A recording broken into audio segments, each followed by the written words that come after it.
Welcome to Around the Empire. I'm your host, Joanne Leon. This is a fully independent podcast. Lend your support, rockfin.com/aroundtheempire, patreon.com/aroundtheempire, or paypal.me/aroundtheempirepod. Also, please like, share, and subscribe. Danny Sjursen is here today. We talk about the reasons for the 2011 regime change operation in Libya, the complex power struggle and foreign intervention that has ensued ever since, and the importance of that story in understanding everything else in the Sahel region of Africa and the broader region. We also discuss the 21st century American-enabled version of the French and British empires, European influence in African countries, and how military operations in Africa are largely hidden from the citizens of the NATO countries who are driving them. In a recent article, Sjursen wrote about the impact. Quote, "Conflicts are catalyzed, authoritarianism accelerated, human rights go to hell in a handbasket, and the cycle runs on repeat like a skipping non-strategy record. Generally, at least in Franco-America's African adventures, it's all done so secretly, sleazily, and because hidden from the pesky public's peepers, almost silently. Only sometimes the most wretched walking evidences of criminal complicity have a nasty habit of dying on us, and for a moment the conspirators stand exposed. That's when the linguistic apologia and decency starts." Unquote. In a bonus question, we talk about NATO, how its priorities are set, how its mini-empires are sustained. Major Danny Sjursen, U.S. Army retired, is a prolific writer and speaker and a leading expert voice among veterans. He's a director of the Eisenhower Media Network, a senior fellow at the Center for International Policy, contributing editor at antiwar.com, co-host of the Fortress on a Hill podcast, and the author of 2 books, Ghost Riders of Baghdad, Soldiers, Civilians, and the Myth of the Surge, and his most recent book, Patriotic Descent, America in the Age of Endless War. We recorded this on April 29th, 2021.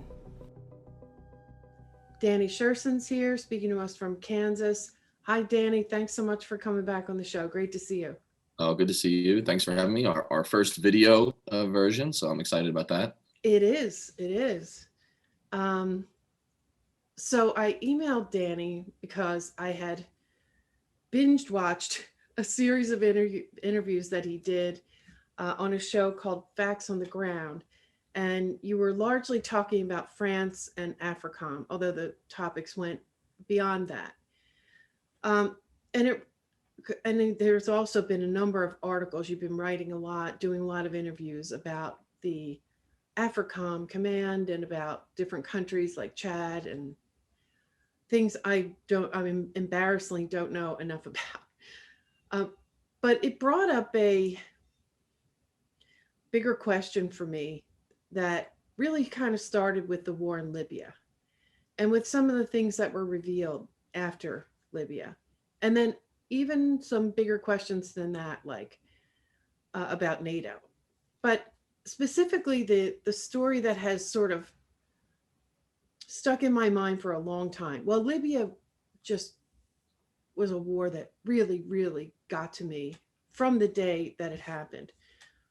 I won't go into too many details, but I happened to be in North Carolina at that time, and there was all kinds of air activity, jets and helicopters. You could tell something was going on.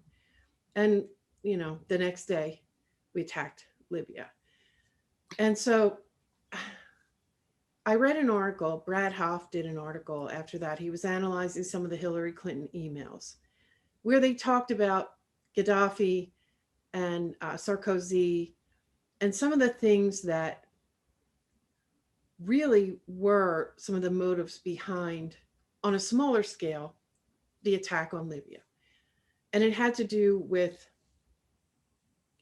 Gaddafi's ambitions, Pan-African ambitions, the stockpiling gold in order to try to back an African currency, essentially for more independence for these countries, or at least that's the way it was framed. And Sarkozy lobbied Hillary and I guess the whole national security establishment here. And I had never heard anything about that kind of a motivation for that war. And I wondered, here's this country, France. So once was an empire. The Brits were once an empire. Supposedly they were pushed strongly for the war in Libya as well. And you know, are they still in it? Are they? They're a has been empire. Are they not? Or are they a mini empire under NATO?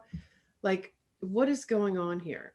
So that is the thing that has stuck in my mind, and I got a lot of detail on that from those interviews that I listened to. But I just thought I would sort of frame it to you. It wasn't exactly framed that way. And I just wondered about your thoughts on this particular question. I have a million questions for you, like I always do, but this is my first I one. mean, Africa, France's backstory and role, and Libya, I could talk about through the night, frankly. And there's a lot of reasons for that. Number one, I'm just interested in it. Number two, I think it's one of the big stories that just doesn't get enough attention. And when it gets attention, it gets it in short doses because of something that happened, like some event. It gets a little bit of coverage. And typical of most mainstream media, especially since they shut down their foreign bureaus largely, is they lack expertise on it and they think readers aren't interested. So what you don't get is context and backstory. Everything happens as though history began yesterday. To understand Libya, which I think is one of like America's many original sins, or the American Franco-British alliance, like taking down Gaddafi is an original sin that has become a tragic comic gift that keeps on giving. One cannot understand any story involving conflict from the north of the Congo, okay, the north half of Africa, without seeing a Libyan connection. There's not a single conflict that doesn't have a Libya connection. It was basically a Pandora's box of nonsense, of just instability that we opened. But in order to understand that original sin and what happened, which I'll get to, first of all, the mission in Libya was called Operation Odyssey Dawn. And it was the first mission that AFRICOM, which had only opened its doors in 2008, it was the first combat mission that they commanded that was run out of the AFRICOM headquarters, which at the time was, it may have moved into Germany from Italy, which is a whole other story. Why isn't it in Africa? Well, because no African countries want it there, but that's a separate story. But Odyssey Dawn is a perfect euphemism. We have lots of euphemisms for our wars: Iraqi freedom, enduring freedom. They're always ridiculous. Inherent resolve, you know. But Odyssey Dawn is fitting because it was the dawn of a Greek tragedy like Odyssey that hasn't ended. I mean, how long was Odysseus fighting his crazy adventures? It was years and years and years, right? Well, we're not done with the Odyssey that it started. But what people forget, France was largely the energy behind that, as much as we were. The political right criticized Obama for leading from behind. I think he had used that phrase once, basically saying we're going to let the British and the French kind of be the lead on this regime change thing, although they didn't call it regime change. They said we're just going to protect the people, and then they lied about how much threat the people were under and all this, right? That whole tortured mess. But it's forgotten that there's a reason France would have kind of a blind spot for Libya, almost like an irrational hatred and desire to catch revenge. Why might that be? Chad gets its independence. Chad's an important country. Their dictator just died. Emmanuel Macron, a liberal internationalist, urbane leader, right? The kind of guy that Biden might like, you know, the anti-Trump of Europe. Such a great, progressive, polite liberal. He called Debbie a brave friend of France, was sitting next to the dictator's heir son at the funeral, very conspicuously. I mean, it was a neo-imperial, heck, it wasn't even neo-imperial. It was like an old school empire show. Now, the thing that's interesting about this is Chad is the most important country in a lot of ways in the old French Empire, which basically stretches from Chad in a belt across the Sahel to the west. Francophone Africa was enormous. It was mostly in West Africa. That whole hump that leans toward Brazil is like all, except for Nigeria and Sierra Leone, it's like all French. Now, Chad is kind of the eastern linchpin of that. France has intervened militarily above north of 50 times in approximately 18 to 20 different countries since 1960, when it gave independence to most of those colonies. 1960 was the year of Africa. There was, I think, 18 different countries got their independence from the different empires, most of them French. They've intervened a lot, but the one country they've intervened in more than any other is Chad. And it's the place they've had the most military presence for the longest time. Now, the French have backed one dictator after another there. And in the late 70s, there was another in a slew of rebellions. They've never had a peaceful transfer of power. Every single time someone gets killed, there's a rebellion, there's a execution of the president. It's the classic cliche, right, of like sort of the tin pot African dictatorship. But France has been all in. They always back whoever is going to be friendly to them economically and diplomatically and allow them to base their troops there. Libya under Gaddafi had a very sort of, like you mentioned, a pan-African, especially like pan-Sahel. They backed the Tuareg kind of nomads from the south of their country that go through the Sahel that have been the energy behind the rebellions in Mali and such.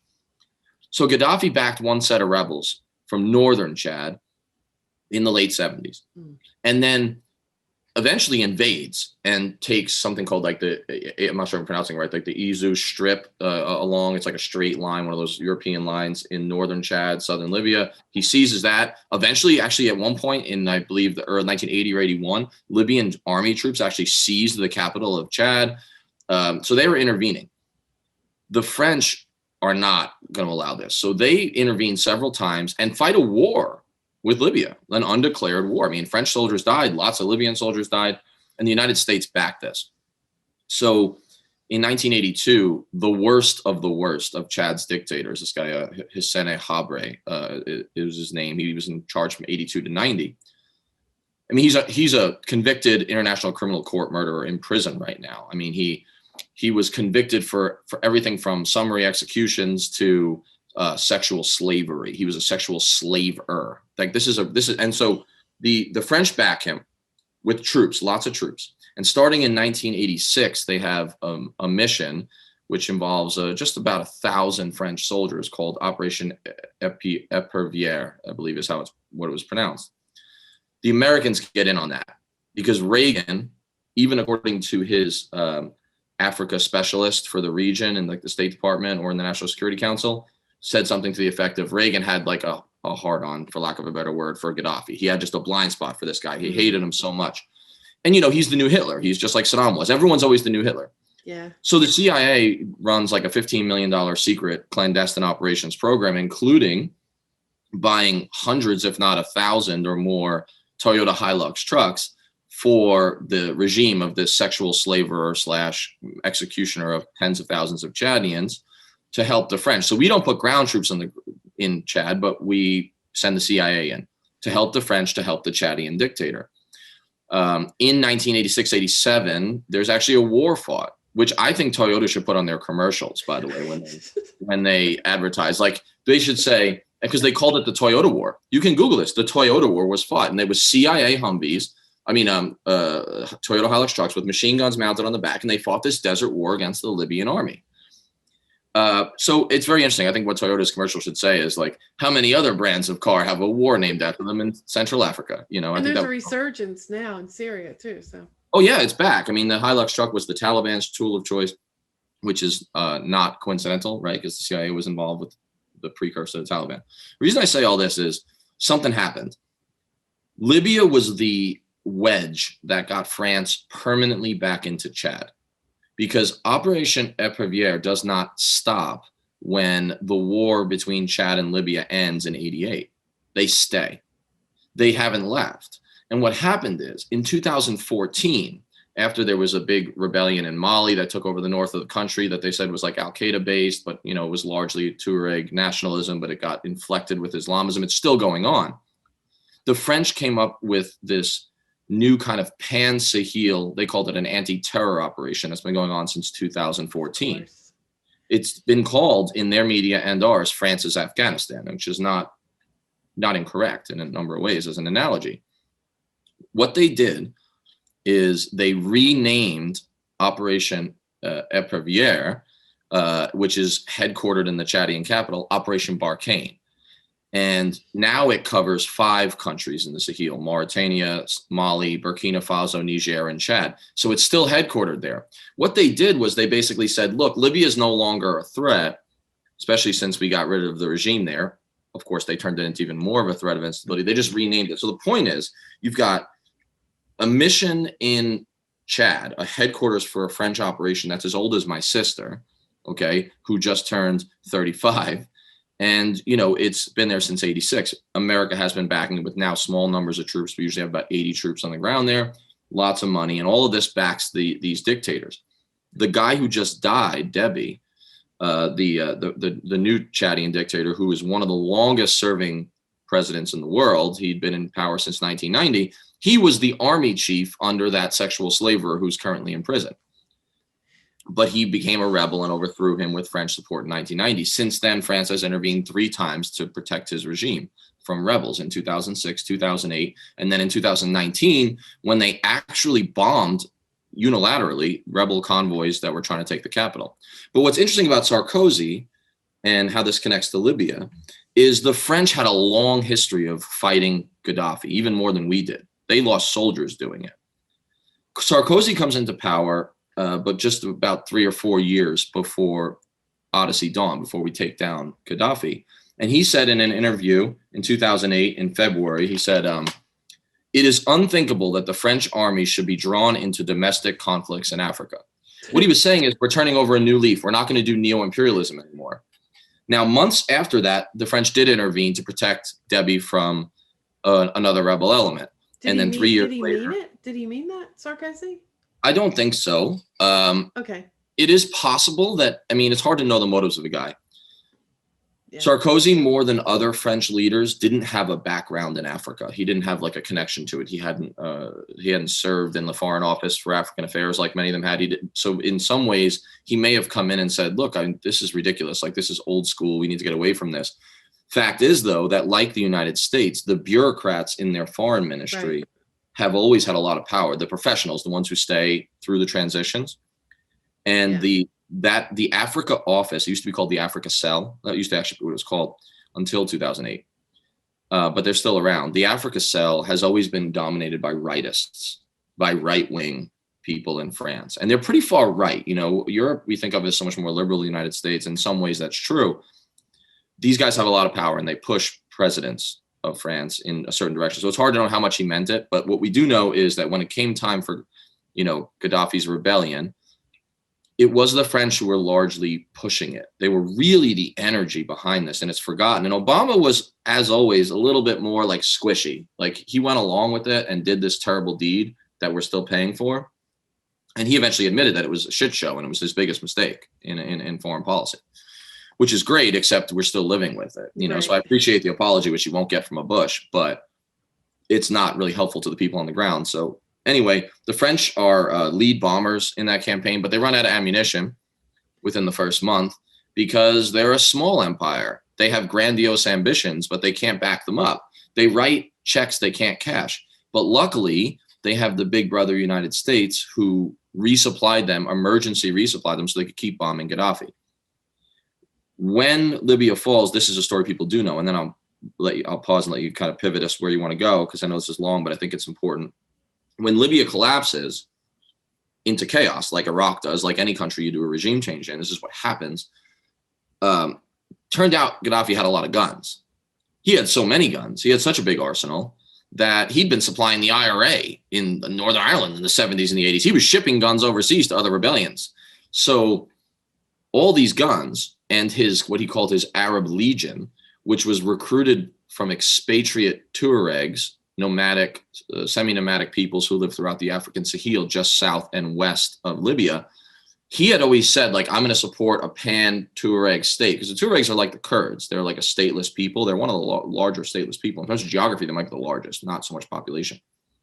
And so he had thousands of these guys in his Arab Legion who volunteered to fight for him. because they liked him. I mean, because he spoke, whether he was being opportunistic or whether he meant it, they saw him as a champion. These guys go back to their home countries in their Toyota Hiluxes with an arsenal, and they start rebellions that are still playing out across the African Sahel, which are mostly Francophone African countries, former colonies of the French, justifying a new forever war for the French, which is not to say that they wanted that to happen per se, or that it was a conspiracy. But what we do know is that opportunistically, when those rebellions really kick off in 2011, and then especially 12, when northern Mali gets seized by this Tuareg quasi-Islamist linked insurgency, that gave France the motive and the justification to send their largest overseas combat military deployment, about 5,100 soldiers currently, since the war in Algeria ended in 1962.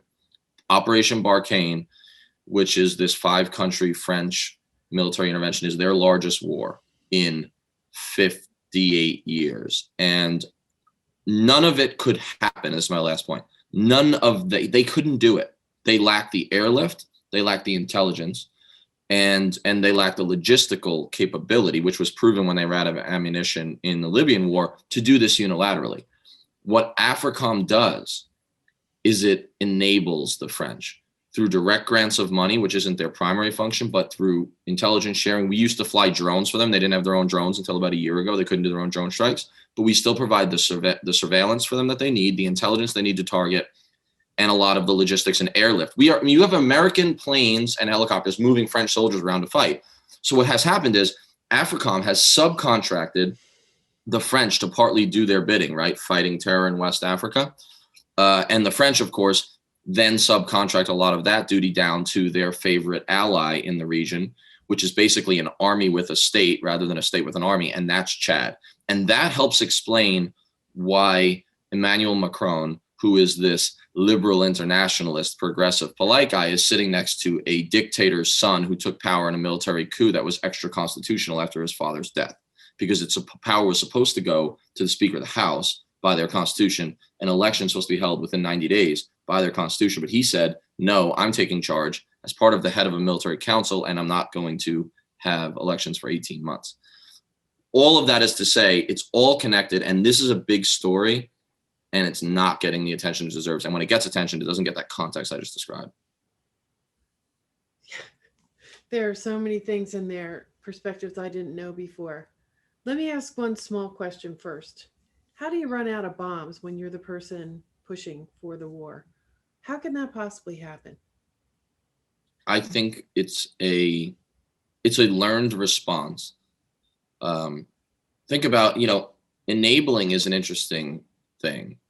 If you enable an alcoholic brother or friend, you'll be criticized for that in your personal life, right? People will say, hey, you're making the situation worse. Like, they know they can count on you for either the money or the whatever, the support emotionally, and really you need to cut them off. And that's a big debate. I've had that debate in my life. I can be an enabler, frankly. But when countries do it, it doesn't necessarily get the same attention. The French they knew they could count on the United States. They didn't tell us ahead of time, hey, we're probably going to run out of bombs, so just be ready to resupply us. They didn't need to say that because there's an inertia to it. They've gotten so used to it. And they know something that the African dictators know too, because they use it equally well. And it's this: if you say terror, America will be there. It's all you have to do. If America's like waffling, like, I don't know if we really want to get involved in this, just be like, no, it's terrorism. It's part of the war on terror. If you don't do it, then it's on you if there's an attack in your country. And there doesn't have to be any evidence for it. So in 2019, when the rebels were coming for the capital from the north, and they were coming from Libya, by the way, they usually do come from either Libya or Darfur in southwestern Sudan. That's where the rebels who try to take Chad's government over, or do successfully several times, they usually come from there. So destabilizing Libya actually made it even worse, because now it's there's these ungoverned spaces where the rebels can come from. There's a whole other story there, which I can get to a little bit later. There's a Russian element, and it's very fascinating to where these rebels currently are coming from. But the point with this is that in 2019, when the French unilaterally, old school imperialists bombed the rebel convoy and killed a whole lot of people on behalf of Chad's dictator, what was fascinating is they did so under the auspices of Operation Barkhane. Now, Operation Barkhane's charter, its mission, by legally, is to fight terrorism in the Sahel. Deby said to the French, terrorists are coming to try and overthrow my government, so I need a bailout. And the French did it, and then they were able to like legally do the like sleight of hand stuff that we do in America with like authorizations for military force, right? Because we roll everything up under that September 14th, 01 authorization. Well, they did the same thing with Barkhane. And so what has ended up being created by France's mission is something I've wanted to write. I'm going to put in my next article, something I've kind of coined, which is it's a new species on the planet. And get ready, it's called the terror rebel. You see, any rebel who wants to take over your government because you're a dictator and maybe they want something different, and I'm not saying they always turn out to be good guys, they become what the dictator does is say, no, they're not rebels, they're terror rebels. You see, they're a special kind, so that means the West has to help us. And it works. And the French then, so the French respond to Deby saying that they're terrorists, then the French tell us that who they're fighting is terrorists, and they know that we'll resupply them with bombs and logistics, and we've been doing it. And everyone's in on the game. Everyone's in on the game except the American people who don't even really know this story for the most part. And that's not a knock necessarily at the American people per se. It's by design that we don't know about this. This war has to happen in private. It has to happen in secrecy because I haven't even scratched the surface. What I'm describing here is an obscene conspiracy. America is complicit in all of this, and it doesn't work. It makes things worse. That's demonstrable. Every scholar knows that. They all know it. I mean, it's provable. Anthropologists, political scientists, international relations experts, the guys who no one listens to, the career diplomats in the basement of Foggy Bottoms, who are like, guys, this is a bad idea. Don't take over Libya. Don't throw Gaddafi out. This is going to happen. Don't invade Iraq. No one listens to them. But in other words, even government bureaucrats know. Just no one listens to them because they're not political appointees. This has to happen in secret because this is a crime. And it has a feel of a conspiracy. And that's not conspiracy theorizing. It's a conspiracy in the sense that everyone's in on it. And everyone knows that everyone's being dissembling and insincere about it. Everyone kind of knows. They're not stupid. I think everyone knows that they're being played and they're playing others. And we can discuss what the motives are. And I think that's complicated. But this is happening and it's unfolding across the continent of Africa. And it's being done in absence of congressional sanction and in absence of informed consent by the people of the United States, which is kind of the new way, isn't it, since 9/11? Yeah, so the fighters that Gaddafi was funding and arming, we used to hear a lot about the stockpiles of weapons that Gaddafi had. And in fact, there were plans for those weapons. That's when the rat line from, this is the part I knew. I didn't know the other part that you just told me. But, so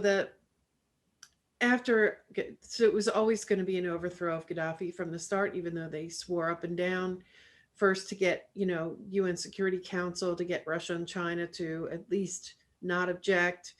And I don't know who else they were trying to get buy-in for, but it was an absolute lie. It was a regime change operation from the start. And we know from some emails that there were plans for people who had their goals set on Syria. This was pre-planned. This wasn't something that popped up because Assad attacked his own people and all the other justifications for the regime change operation and for the Assad must go operation. Mm-hmm. So the rat line from Libya to Syria through Turkey started, I don't know what year that was, 2010, 2011, certainly right after. There was preparation for it. But what I didn't know is that those stockpiles of weapons, so they weren't just for one other thing. You hear people talking, particularly from the Italian sphere, about how most of the terrorist fighters, how there's just a large concentration of them in Libya. And then other people have said that a lot of the, I don't know if they were talking about Al-Qaeda or ISIS, but just that Libya has always been a source for bad guy fighters trained and armed. They show up in a lot of different narratives in a lot of different countries nowadays. So you're saying that the stockpiles of weapons were also sort of a resistance force, if you look at it from Gaddafi's an anti-colonial resistance force, uh, from Gaddafi's point of view, and So yeah. this is what has been, and so they have uh, remained of that same ideology, and they've started going into some of the other countries, and that's what's been going on in Africa since Libya. Yeah. Is that accurate? Do I understand it right? So, one could debate the motives of Gaddafi, all right? Most political leaders are self-interested as much Right, as they right. are ideological. However, Gaddafi's shtick, right, his narrative, I think he meant it to some extent. I think it was opportunistic to another, just like all human beings in the gray. But his brand was anti-colonialism, anti-neocolonialism, and he would even support rebel, usually kind of lefty, because he was pretty secular, usually kind of lefty movements, even in Europe, like the Red Brigades in Central Europe and the IRA in Northern Ireland.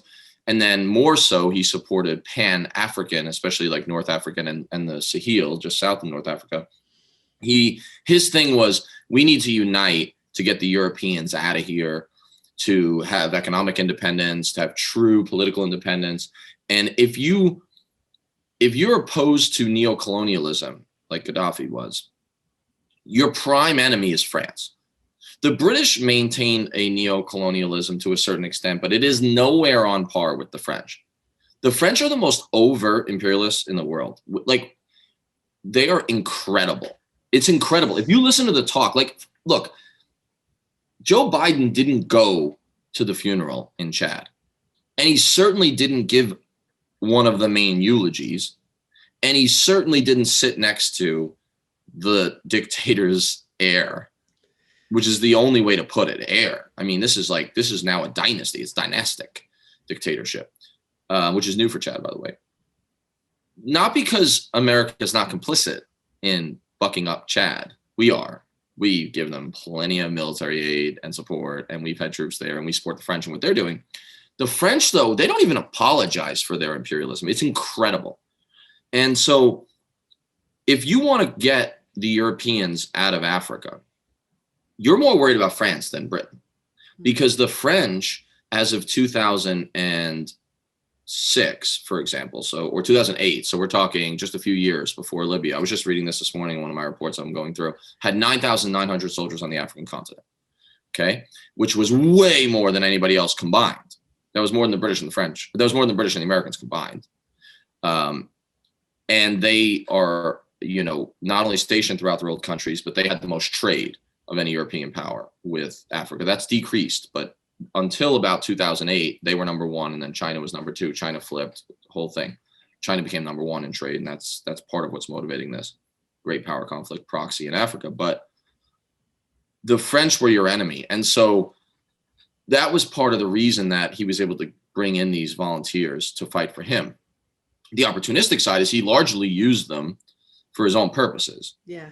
And when the rebellion started, they were considered his best, most elite, and most loyal soldiers, even though they were mercenaries largely, and expatriates at least. When he lost under the weight of NATO bombing, those people were not going to stick around Libya and be executed by the rebels or whatever. So they went home, but they took their guns. And a lot of them went home as almost cohesive units, all the Malian members of the 1st Battalion of the Arab Legion kind of just rolled home together, cohesive and ready to fight, and trained, and veterans of combat who've seen the crack of battle. And when they go back to Mali, which had always treated its northern Tuareg population as second-class citizens when it came to social services, political independence, and all this, they had always had aspirations for Azabad, is what I believe what they call it, or Azawad, which is the idea of a pan-Tuareg state that is cross-boundary. They're like the Kurds. They want their own state. So it is not surprising that they would go home and then start a rebellion, which was very successful for a while, until the French had to come in and stop that too. So it's all connected. But here's what's interesting. After the Libyan state falls apart, a civil war starts. There's two main sides. There's the GNA, which is the Government of National Accord. That's the internationally recognized government in Tripoli, right? In Tripoli. Yeah, Tripoli. Yeah. And they're supported by Turkey and Qatar primarily. Right. Turkey being a NATO member. Let's like hold on to that one, folks. And then this general who used to be a CIA asset named Haftar, right?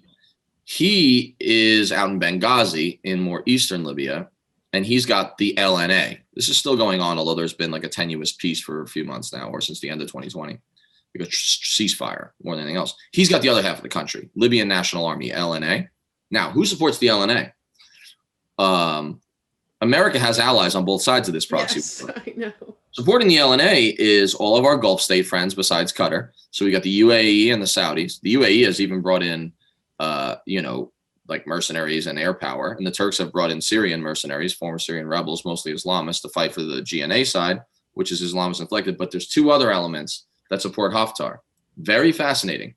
France supports Haftar because they like the strong man. They'd rather have a strong man than like an Islamist inflected, messy GNA government. And Russia.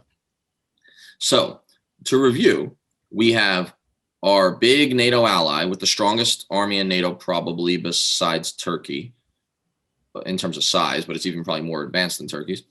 We have one NATO ally, big one, France, linked or at least aligned with Russia, the big enemy of NATO, supposedly, opposing in a proxy war Turkey, another NATO member. But Haftar needs mercenaries. So who does he use?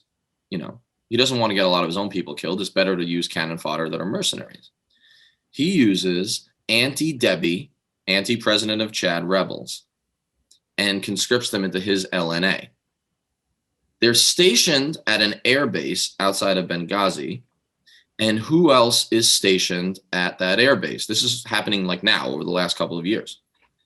The Russian Wagner group of mercenaries, because Haftar hired them too. In fact, dozens of them have been killed fighting for Haftar. What was going on there? Reportedly, the Wagner group was training these Chadian rebels to fight for Haftar. And the rebel column that entered Chad from Libya, at the northern border on April 11th, was stationed with the Wagner group and potentially probably trained by them.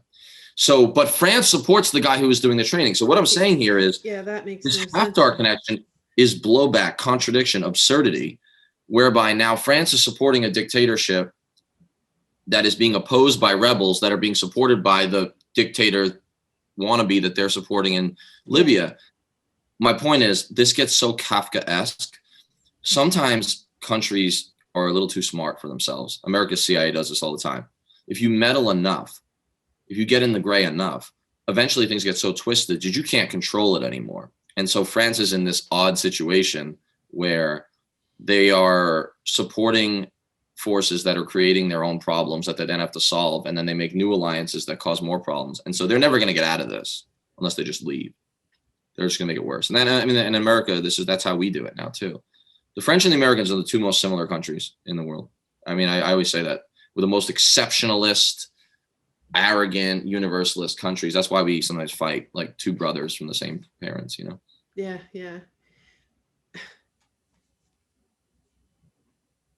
That Haftar situation is really, and we also have to mention for anybody who doesn't already know that he lived in Northern Virginia near Langley for 20 years? Mm-hmm. Haftar, before he got activated again in the 2011 timeframe.